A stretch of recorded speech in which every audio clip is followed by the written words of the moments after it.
Natwarlal was an enigmatic Indian fraudster whose name became synonymous with audacious crimes and daring prison escapes. With a cunning mind and an unparalleled ability to manipulate, he achieved infamy by allegedly selling some of India's most iconic landmarks, including the Taj Mahal, the Red Fort, the President House, and the Parliament House. Natwarlal's life story reads like a thrilling saga of deception, trickery, and relentless evasion from the clutches of the law. As a young boy growing up in the city of Bangra in Uttar Pradesh, he exhibited a remarkable ability to swindle his peers and teachers alike. Little did anyone know that this penchant for deception would evolve into a criminal career that would baffle authorities for decades to come. As Natwarlal entered adulthood, he embarked on a journey that saw him traverse the realms of fraudulence and forgery.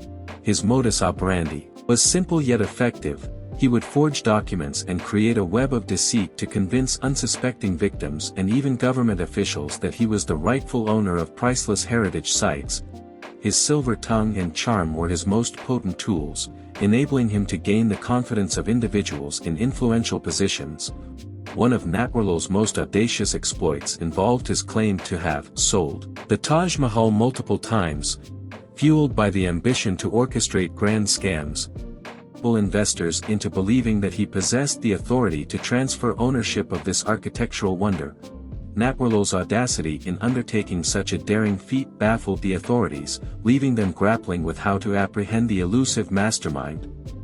The Red Fort, another symbol of India's rich history and cultural heritage, also fell victim to Natwarlal's cunning machinations. Undeterred by the magnitude of his deception, he repeatedly attempted to swindle prospective buyers, showcasing his unwavering audacity and disdain for the law.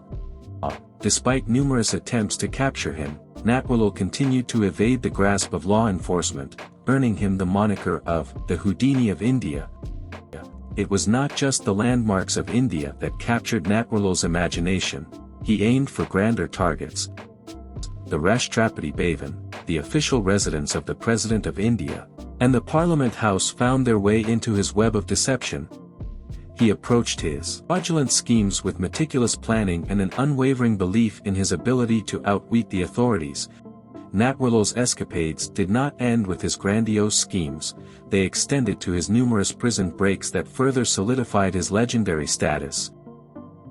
His first escape occurred in 1947 when he manipulated his captors into believing that he was suffering from a serious illness, feigning illness. He was transported to a hospital, from where he managed to make a daring escape, leaving the police dumbfounded and the public intrigued.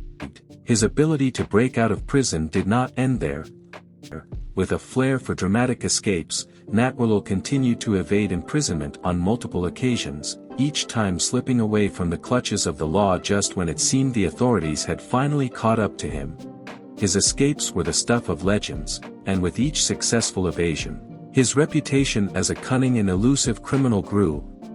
On several occasions, he found himself in precarious situations where capture seemed inevitable, yet, with his uncanny ability to think on his feet and the charisma to charm his way out of tight spots, he managed to elude capture time and again.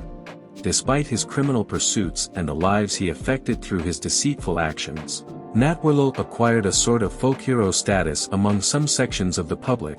However, it is essential to remember that his actions were far from heroic, as they wreaked havoc on the lives of his victims and tarnished the reputation of the country's heritage.